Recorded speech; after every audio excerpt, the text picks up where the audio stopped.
Today is just going to be a short video, even though it's past the day.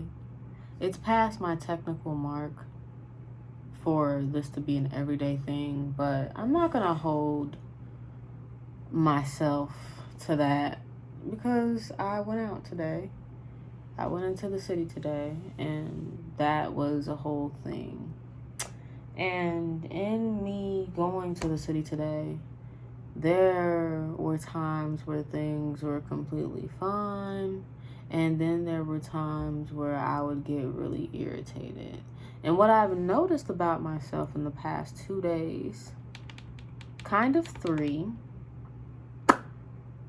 I kind of just like to stare off into the distance, not to avoid the things that are going on, but I don't know.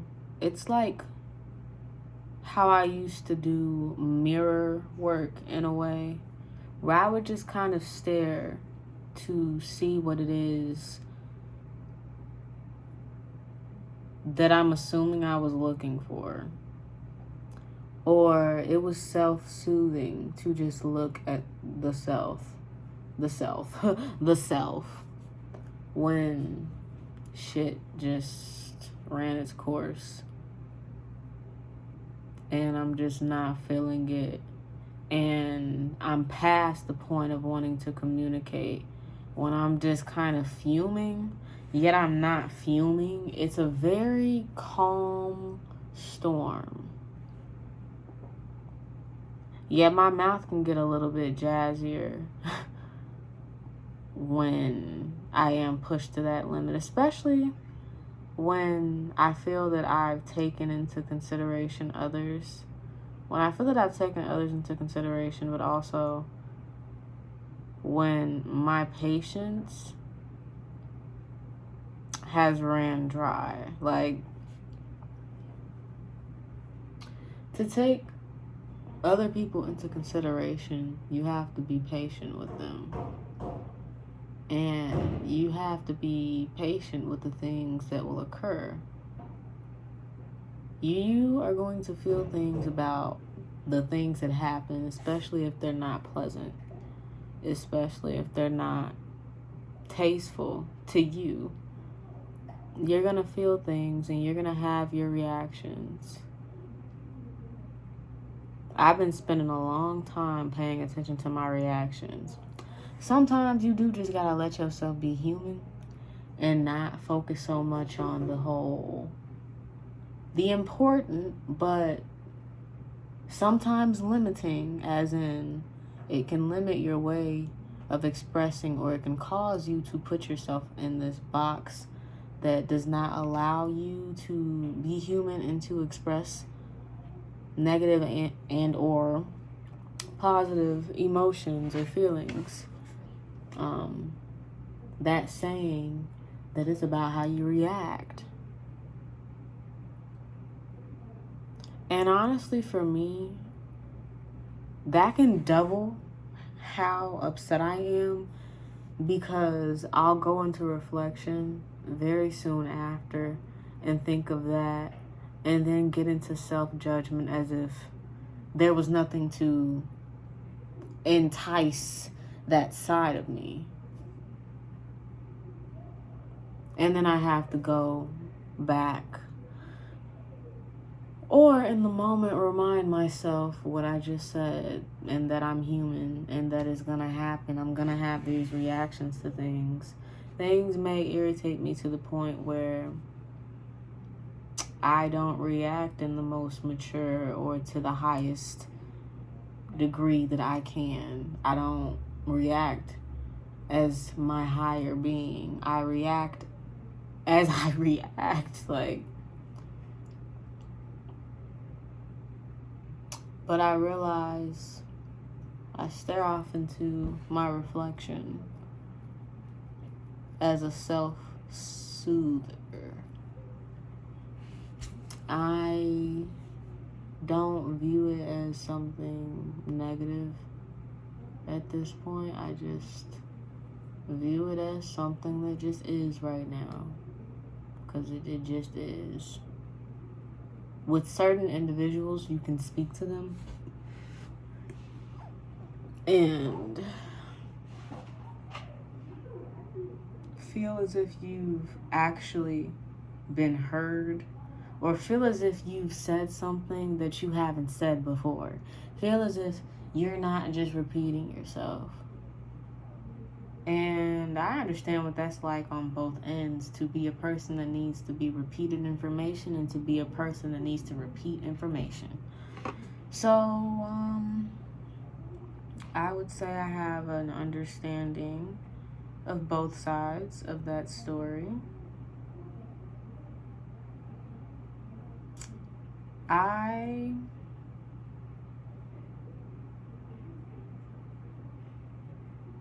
recognize that I still don't like being or feeling lower things, like feeling more negative things.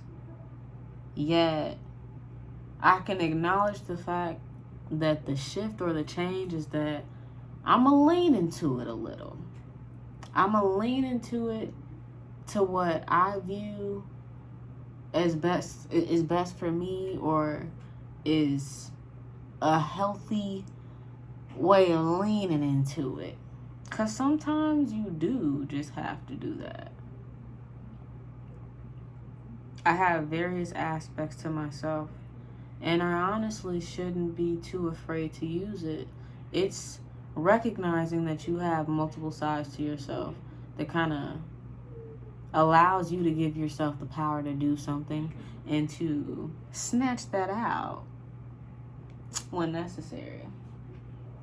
But moving along, because I do just want to end this. I just want to share what I wrote and kind of let it be and see what tomorrow will bring. So, just gonna read what I wrote. Hopefully I edited it to the point where it's, because my phone died on the train mid-editing. If I see that something just does not align with how I thought it and then typed it, then you will see me in real time tweak it. And it might show on my face. So, excuse that. But I guess I'll just begin. What's with all these staring in the glass? The questioning of your reflection. What are you looking for in your reflection? Because I know this isn't just you staring into space. You peer into blinding eyes of red, piercing into the field of this hue instead of the whole that is you. What presence is that surrounding you? Lips shut tight with twists and turns of the road of thought, broken tracks in the mind. Look up, look down, look around. Yet unsatisfied you remain. Asking for the eyes to transmute that red into a true transient blue, pleading with your cells to release what is temporary. Release this state of distaste for mankind. Release the vision distorted by broken perceptions. Take this from me, or don't. Perhaps these are my roots to bloom great value. Maybe someone needs me to stare into the glass and find what I'm looking for. Maybe I'm transmuting better than I think I am. Maybe trust is in need of a higher tower, towered by emotions I am. Yet that's the goal, isn't it? To tower and authorize what belongs within and what must be dispelled. A model of glass. So perhaps I would title this A Model of Glass, or Staring into the Glass. I don't know. But I really love how I finished this piece compared to the piece yesterday. I felt as if I didn't truly end the piece yesterday. I feel as if I was a bit high on pleasant emotions, on positive emotions, on high energy, to where I was satisfied with no ending. This needed to be ended in a way where the beginning and the ending connects, where it's like a full circle thought, because technically it is a full circle thought. And I literally took a picture of myself, not yesterday, because technically it's not yesterday. Thursday, I took a picture of myself, and it shows my friend a little bit of me essentially staring into the glass. You might not be able to see me, but I'm to the left or the right, however this video is viewed, I'm right there. But that's me staring into the glass outside where we have our library. And I don't know, I thought about it even then. But there was other things on my mind, more reflective yet happy, like intimate things that I had seen that I'm like, ooh, I'm inspired. And now it's like, ooh, I need to release this information because this is how I feel right now.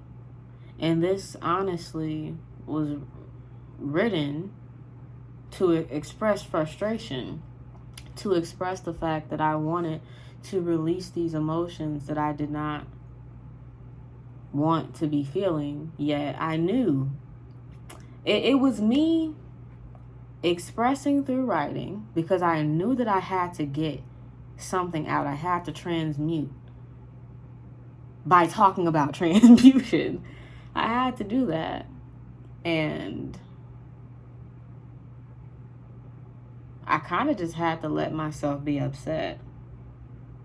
Because the funny thing about me is I can literally tell myself all the ways of why I shouldn't be upset about something, or all the ways about how I can accommodate someone in some way, shape, or form, or maybe accommodate myself for whatever the situation is.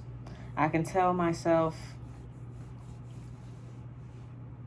what it is that I do not know, what it is that I do not understand in regards to other people.